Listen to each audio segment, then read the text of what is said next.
Hello, welcome back to Late Night Live, the 2021 Holmfirth Arts Festival live online magazine.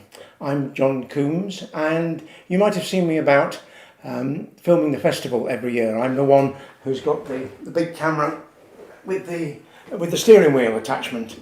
There we go. And it's a great platform for filming. Anyway. That's me. In the show tonight, we've got Tom Holman-Sheard, a musician, Tony Wade from Edgeland Arts, talking about tomorrow's parade, and Katie Mallard and Gillian Spooner, professional percussionists. But first, let's have a look at what is on in Holmfirth tomorrow. And it isn't that. It starts off with Banda Narua. They will be playing tomorrow in the churchyard at 12 o'clock and 1 o'clock, and then they'll be in the parade at 2 o'clock. In the Homeside Gardens, Urban Angels will be performing Gardens of Delight. They'll be performing shows at 12:15 and 2:45. Here is a picture of Deborah from Urban Angels practicing in Victoria Park with her silks. A beautiful show. Sian Williams and Dan McGlade will be presenting Owl Babies in Homeside Gardens again. It's a family show. It's at 1 o'clock and 3:45. They've made the puppets. They've made the owls out of towels. Owls and towels. Yes, we don't need to go into all that. But it's a beautiful family show in Homeside Gardens at 1 o'clock and 3:45. Then at 2 o'clock, I've already mentioned the festival parade. This is last year's parade because we obviously haven't got a photograph of this year's parade. They'll be setting off from Hollowgate at 2 o'clock, proceeding down Towngate and then up Station Road, down Bridge Lane and turning right by the old foundry towards the cricket club and ending up on the football fields at Sands, where the choir will sing the song we heard last night from Charlie Wells. After that, in the Civic Hall, Slow Cooked Louis will be performing his experimental multimedia piece, The Drowned Giant, at 3:30, and this will be followed by Leaving Home by Tom Holman-Sheard, who I'll be talking to later in the show. After the experimental music, we're going to go back to more traditional roots music from Mambo Jambo, and they'll be leading the family party, which will be the farewell party of the festival, in the Civic Hall. Mambo Jambo will be playing there from 6 p.m, followed by the wonderful and eclectic Biscuit Head and the Biscuit Badgers, and we'll be able to see them tomorrow evening in the Civic Hall. One of the features of the recent festivals is the parade, and no different this year. Tomorrow afternoon at 2 o'clock we'll see the start of this year's parade, which has as its theme the history of Holmfirth. And I'm joined by Tony Wade from Edgeland Arts. Hello, Tony. Hello there. Tony, tell us a little bit about the story of this year's parade. What's the theme? So the theme for this year is we're looking at the history of Holmfirth, really, from its founding as a medieval estate, a medieval village, right through to the present day. And what will we see? What will we see in the parade? So we've been working with kind of community groups and schools to make a variety of different things for the parade. We're covering the Industrial Revolution. We have some giant sheep that we made with a Pathonga Junior School, which are going to be the parade. We've got some big fish that are going to represent the flood, and we have Square Peg, which is a community group based at Home Bridge, and they're looking at the Bamford films. So we've got everything from film and modern day scenes right through to kind of the Luddites and going way back into medieval history. So often the festival has bright costumes, banners, huge sort of puppets and things. But this year it's slightly different, isn't it? We'll be having models of parts of Holmfirth. That's right. We've kind of wanted to give people a chance to kind of use their imaginations and reinterpret these scenes and these events in their own way. So we've kind of taken the scale down a bit to the more intimate model making that people have wanted to make to represent the mills and the buildings that are important. You brought a mill with you. This is one of the mill buildings that was made during a dropping workshop. So the workshops are very much, because we're living in a kind of a post-COVID world, the workshops will be more kind of intimate, more quiet, more looking at smaller scale and people's personal kind of interests. We've got a short film we can just see one of these workshops. Tony filmed this week, last week? It was last week. Last week. Yeah. So what's happening here, Tony? So this was we've been based basically in the market hall for the past 6 to 7 days. Doing a lot of drop-in workshops where families could come in. A lot of it after school. So what you'll see here is families coming in from about 4 o'clock onwards. They were mainly making, I think, during that time, kind of birds for the woodland scene. So they're going to be handheld objects that people will be carrying in the parade to set the scene right at the very start of the parade. And that's what you're seeing there. That's fabulous. That's fabulous. Now, tomorrow the weather forecast is not good. At the moment, there is a yellow weather warning. It might be raining at 2 o'clock. It might rain on our parade, as it did a couple of years ago. But I believe you've been working hard, Tony. As best as we can, we've waterproofed things to within an inch of its life. It may hold out. I think it will. I remember the parade 2 years ago and it did start raining bang on 2 o'clock when we started. As luck would have it, it may happen like that today, but we've done everything we can. I suggest that people bring an umbrella and at least then the audience will be dry. And it goes, it ends up in Sands, as I've said. Is there something special that will be happening in Sands? So when the parade gets to Sands, there'll be narration explaining what each of the scenes are about. There'll be a chance to recap the song and some of the music that's been accompanying the parade. And a chance also to thank the groups that have worked so hard over the past fortnight to make this parade happen. Excellent. Thank you very much, Tony. As I say, that'll be starting tomorrow at 2 o'clock from Hollow Gate. Now, part of the parade this year will be the percussion group Banda Narua. And earlier today I went filming another percussion group, Valley Beats, who were performing in Home First.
Hey, and that was Valley Beats, filmed earlier on in Home Firth while the sun was shining.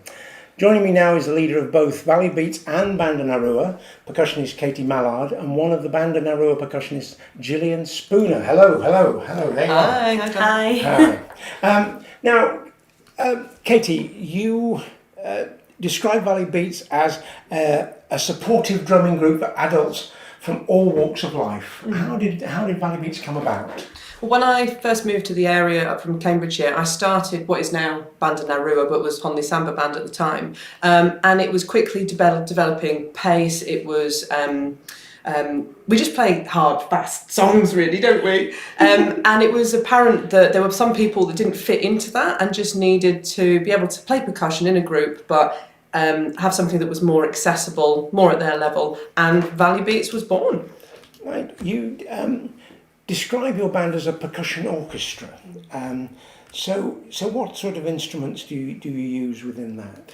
So I use, they're all percussion. I use a heponique, it's about yay big, strapped onto me with sticks. And we saw that, didn't we, just at the beginning? Was that was in the in one the in your film? shot? Yes, yeah. That was you. And I usually play a tambourine, but we've got all sorts of instruments in the band, ranging from big bass drums to the smaller tambourines, bells, shakers. right. So looking at the film again there, Katie, I noticed you were blowing whistles and making lots of gestures Oh, yes. and things like that. What does all that mean? What does it all mean, John? What a question! Wow, what does it all mean? So I might be saying lots of different things. This tends to mean carry on. This means stop. That's an important one. It is a really important one. And there was one I think you mentioned earlier, which is shakers keep shaking, which is a bit like that. What it is, shakers keep It varies. You don't know. And you blow the whistle. I do. Is that to keep order or to hit the beat? A bit of both. A bit of both. Okay, good. So Gillian, you've brought some instruments. We saw one of them. What else have you got with you today? I've also brought with me an agogo bell. So I'm going to give you a little bit of In the Jungle. Right. So it's a 4-bar pattern. So the first 3 bits are the same and then it changes.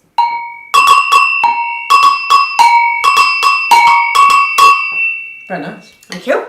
I'm going to play the tambourine and I'll show you my pattern. So this song was written by a friend of mine called Ivan, who's in Cambridge. So Ivan, if you're watching this is for you. And this has got an offbeat pattern, so my foot comes in on the 1 and this goes...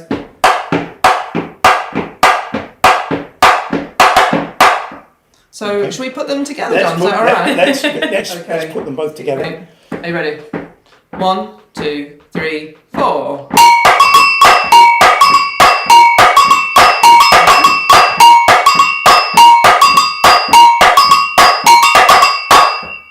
And there we have it. Wonderful. I do like it the way all the instruments. When I was a kid playing the upturn washing up bowl and the cardboard box, everything seemed to happen at the same time. But what's great about your bands is it called syncopation? Is it? No, not the parts coming together. That's to do with where the beat falls. But it's just like an orchestra. So you have different people coming in at different times, and the conductor might look over and go, "Yes, there you go. Now you come in." And that's what I do with my whistle, just in a slightly different way. From a player's point of view, it's nice because each of the individual parts is very simple, so it's easy to pick up. But then when they all come together, it's just this wonderful sort Thing of beauty, cacophony of noise. we got two things there. We got a thing of beauty and a cacophony of noise. Maybe sound would have been a better I like your joy. Yeah, that's good. Now, Katie, you are now a full-time percussionist. Were you always planning to be a full-time percussionist? No, I didn't have a clue what I wanted to do. I grew up playing the organ, the electric organ. Went to high school, found percussion, loved it. As you do, things get a bit on the back burner when you go to university. I went to university in Cambridge and saw this band, and I was just gobsmacked. They were just all percussionists and no music to read, and they were really loud, and it was fantastic, and I fell in love with it, and now I get to do it for a living with wonderful people like Gillian, so it's a dream come true. Good. Well, long may the dream be played out for you there. Katie, thank you very much, and Gillian, thank you. We'll say bye-bye for now. Bandinarua are playing in the town centre tomorrow at 12 o'clock and 1 o'clock, and they'll be in the parade at 2 o'clock. You'll be able to recognise them. They're wearing blue. That's you again. They'll be wearing blue, and if that's not enough, they're all banging drums. Loudly. Anyway, as I mentioned earlier, Biscuit Head and the Biscuit Badgers will be performing in the Civic Hall tomorrow, and they're a wonderful, some might say crazy band who are larger than life characters performing wonderful songs as part of the festival end party. And now we've got a little glimpse of what Biscuit Badgers get up to when the dressing up box is open. There's seaweed under the sofa, darling, seaweed under the settee, left over from a time when we had a Chinese and you drifted away from me. We ate dumplings and drank ginger wine, and your greasy fingers slipped away from mine. Now nothing remains of that last chow mein except the seaweed under the sofa. Sometime during the last prawn cracker, I knew that my hopes were knackered. All I'm left with are memories, sad remorse and satay sauce.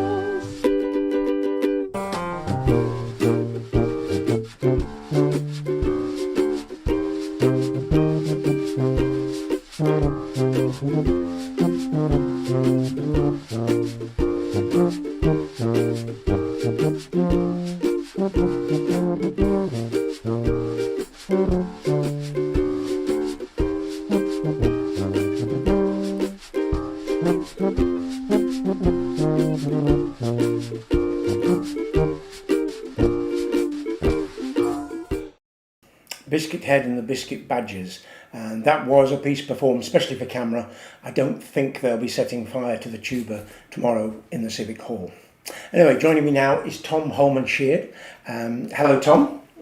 Hello, Tom. Hi. Tom's the recipient of the first Steve Sykes Memorial Commission. Steve was a dynamic and creative chairman of the festival who died suddenly last year.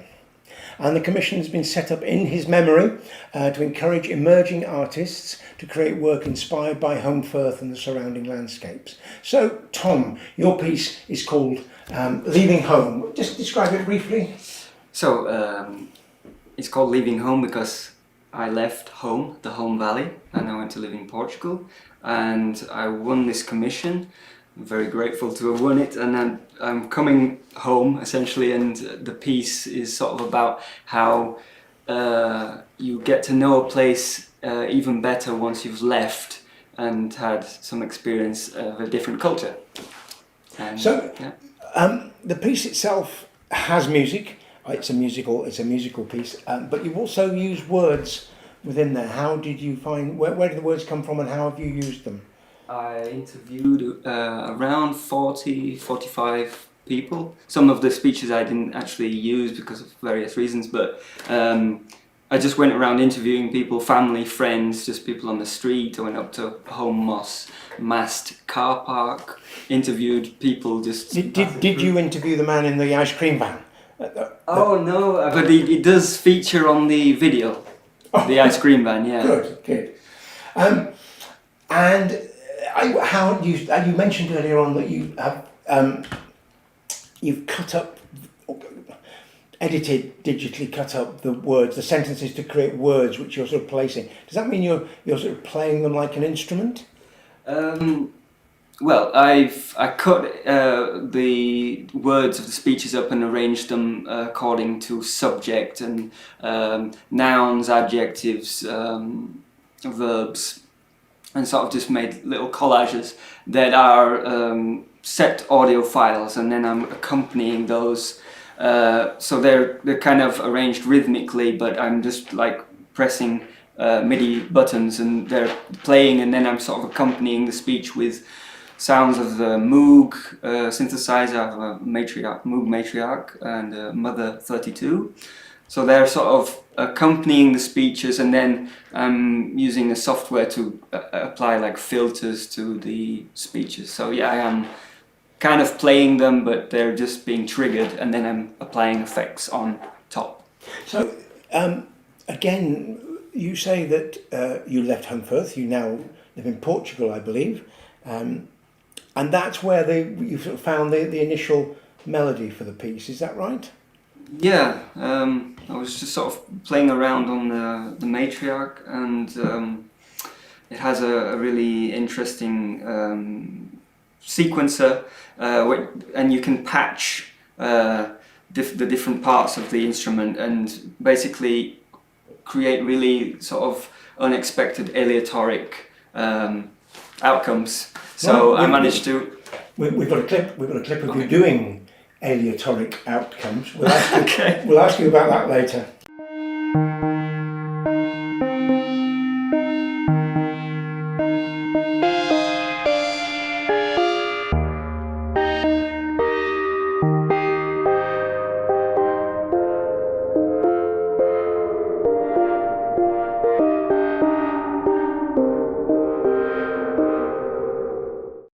There we go, the original melody being devised, created, discovered perhaps in Portugal. So, Tom, did you study music? Was that the route you came through to this?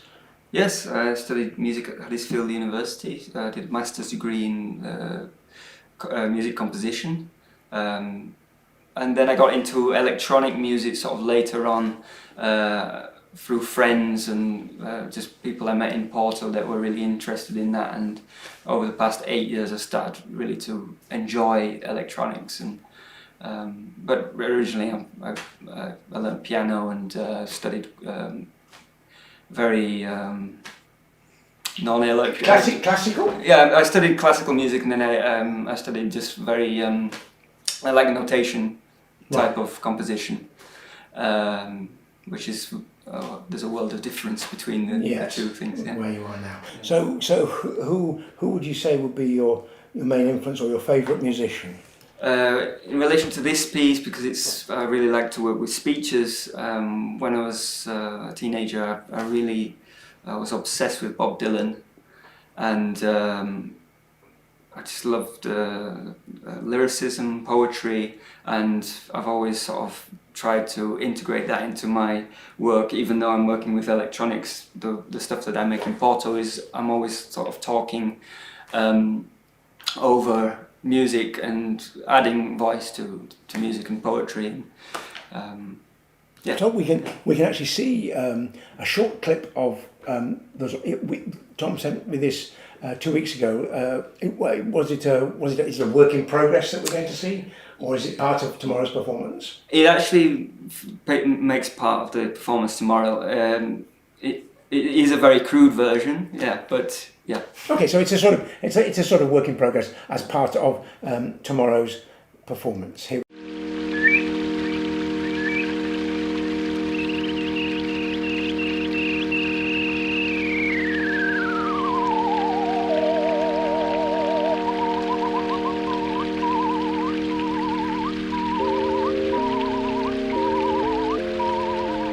The taste of just stunning water. There's nothing like it. I just poured out a bottle of London. And this, gorgeous, just fresh. A bit bleachy, gives it character. It's just hard, right. It's a bit of Yorkshire water. Yorkshire water.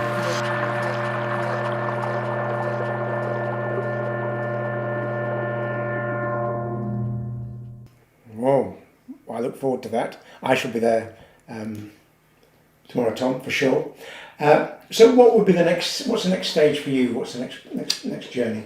Well, I'm thinking about moving cities in Portugal to a city called Braga, and maybe that's a maybe, but we really want to start a music studio, maybe produce other people's music, maybe kind of like a record label, and just have more space to work on my own stuff and the infinite possibilities that are available with the technology that I have, because there really is a universe there with the Moogs and how everything interacts, and I've barely scratched the surface, so I'm really...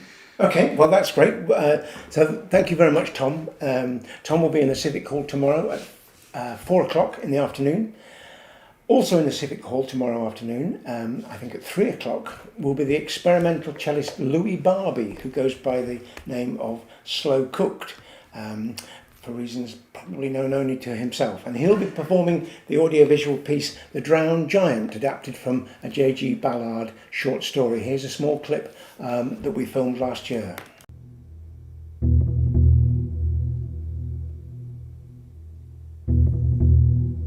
A drowned giant washed upon the beach, nestled in a sea of heads, explaining, watching, waiting. Composed, the dead colossus lay in tranquility and repose, an illusion of calm within a sea of murmur, explaining, watching, explaining. I switched off. Not passively, but separate, aligning its existence with my own, above the matter of facts between alien and home.